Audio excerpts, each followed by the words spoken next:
இந்த வாழைக்காய் சாப்ஸ் எப்படி பண்ணுறதுன்னு பார்க்க போகிறோம். அதுக்கு தேவையான பொருட்களை ஒரு சொல்கிறேன் பாருங்க. வாழைக்காய், ஒரு பெரிய வாழைக்காய் இந்த மாதிரி துண்டு துண்டாக கட் பண்ணிட்டேன். சின்னதாக இருந்தால் 2 வாழைக்காய் இந்த மாதிரி கட் பண்ணி எடுத்துக்கோங்க. அது ஒரு பவுல் வரும். சோம்பு 1 ஸ்பூன், சீரகம் 1 ஸ்பூன், மிளகாத்தூள் 1 ஸ்பூன், மஞ்சத்தூள் 1/2 ஸ்பூன், கரம் மசாலா 1/2 ஸ்பூன், இஞ்சி ஒரு துண்டு நறுக்கி வச்சுருக்கேன், பூண்டு 10 பல், ஒரே ஒரு தக்காளி கட் பண்ணி வச்சுருக்கேன், ஒரு வெங்காயம் கட் பண்ணி வச்சுருக்கேன், கருவேப்பிலை தாளிக்கிறதுக்கு வச்சுருக்கேன், எண்ணெய், உப்பு தேவையான அளவு, 2 பச்சை மிளகாய், 2 சின்ன வெங்காயம், மிளகு 1 ஸ்பூன், சீரகம் 1 ஸ்பூன், தேங்காய் ஒரு பத்தை. இப்போ எப்படி செய்யறதுன்னு பார்க்கலாம். அடுப்பத்தை வச்சு கடாயை வச்சாச்சு. கடாயை சூடு ஏறிச்சு. 1 ஸ்பூன் எண்ணெய் ஊற்றிக்கிறேன். சின்ன வெங்காயம் 2, பச்சை மிளகாய் 2, பூண்டு 10 பல், இஞ்சி ஒரு துண்டு, சோம்பு 1/2 ஸ்பூன், மிளகு சீரகம் 1 ஸ்பூன், கருவேப்பிலை பாதி இதில் போட்டுக்கோங்க, பாதி தாளிக்க வச்சுக்கலாம். தேங்காய்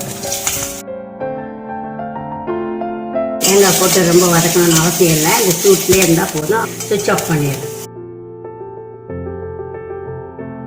இது ஆறணும். இது ஆறின உடனே தனியாக தண்ணி ஊற்றி அரைச்சி பேஸ்ட்டாக வச்சுக்கணும் ரெடியாக.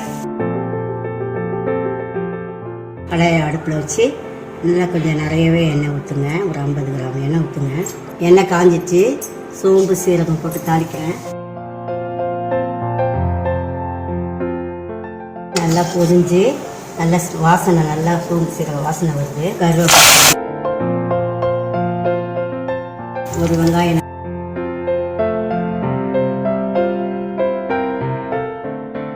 ஒரு தக்காளி இருந்துச்சோம் அதையும் போட்டுடலாம்.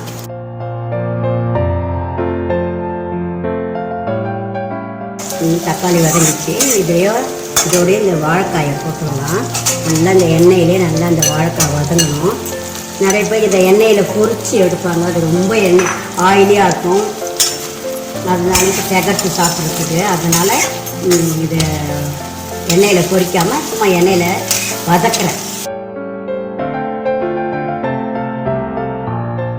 பாருங்கள் வதங்கிட்டுருக்கு. இப்போ உப்பும் போட்டு அந்த தேவையான உப்பும் போட்டு பார்த்துக்கிட்டிங்கன்னா உப்பு அந்த காயில் சேர்ந்து நல்லாவும் வதங்கும், ருசியாகவும் இருக்கும்.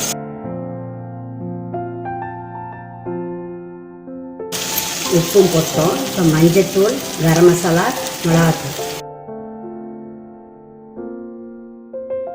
பாருங்கள். அது ஒரு வதக்கினோடனே நம்ம அரைச்ச பேஸ்ட்டு எண்ணெயிலே வதக்கணும். தண்ணி ஊற்றக்கூடாது, இதுலேயே வதக்கணும்.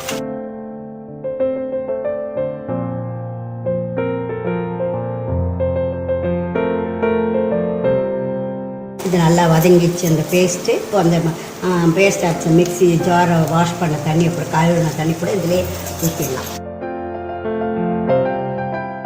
கொஞ்சம் ஒரு 5 நிமிஷம் அப்படியே மூடி நல்லா வேகட்டும். 5 நிமிஷம் ஆச்சு. இப்போ நான் எடுக்கிறேன். நல்லா எண்ணெய் பிரிஞ்சு நல்லா சுருண்டு வந்துச்சு. கொஞ்சம் தொக்காவும் வச்சு இப்படி தான் இருக்கணும். ரொம்ப சுருட்ட வறுவல் மாதிரி எடுக்கக்கூடாது. இப்படி தான் இருக்கணும். கொஞ்சம் லேசாக அந்த கிரவி இருக்க மாதிரி தான் இருக்கணும். இப்போ கரெக்டாக இருக்குது. வாழைக்காய் நல்லா வெந்துடுச்சு. இதுவும் நல்லா சுண்டிடுச்சு. இதை மாற்றிக்கலாம். மாற்றிக்கலாம். வாழைக்காய் சாப்ஸ் ரெடி ஆகிடுச்சு. கார்னிஷிங் பண்ணி கொத்தமல்லியாக கருவேப்பிலை 2மே மேலே போட்டிருக்கேன். நான்வெஜ் மாதிரியே இந்த வாழைக்காய் சாப்ஸ் இருக்கும். அதே மாதிரியே நீங்கள் செஞ்சு சாப்பிட்லாம். இப்போது நான் கருவேப்பிலை கொத்தமல்லி தூவி கார்னிஷிங் பண்ணியிருக்கேன். பார்க்கறதுக்கே நல்லா இருக்குது பாருங்கள். சாப்பிட்றதுக்கு ரொம்ப நல்லாயிருக்கும். செஞ்சு பார்த்து சாப்பிட்டு பார்த்து சொல்லுங்கள். இந்த வீடியோ பார்த்ததற்கு நன்றி. இந்த ரெசிபி உங்களுக்கு பிடிச்சிருந்தால் லைக் பண்ணுங்கள், ஷேர் பண்ணுங்கள். என்னுடைய சேனலுக்கு சப்ஸ்கிரைப் பண்ணுங்கள். பெல் பட்டன் அழுத்துனீங்கன்னா புதுசாக அப்லோட் பண்ணுற வீடியோ உங்கள் நோட்டிஃபிகேஷனுக்கு வரும். உங்களுக்கு புது ரெசிபீஸோ இல்லை ஏதாவது கொஷின்ஸோ இருந்தால் கமெண்ட் செக்ஷன்ஸில் கொடுங்க. நன்றி.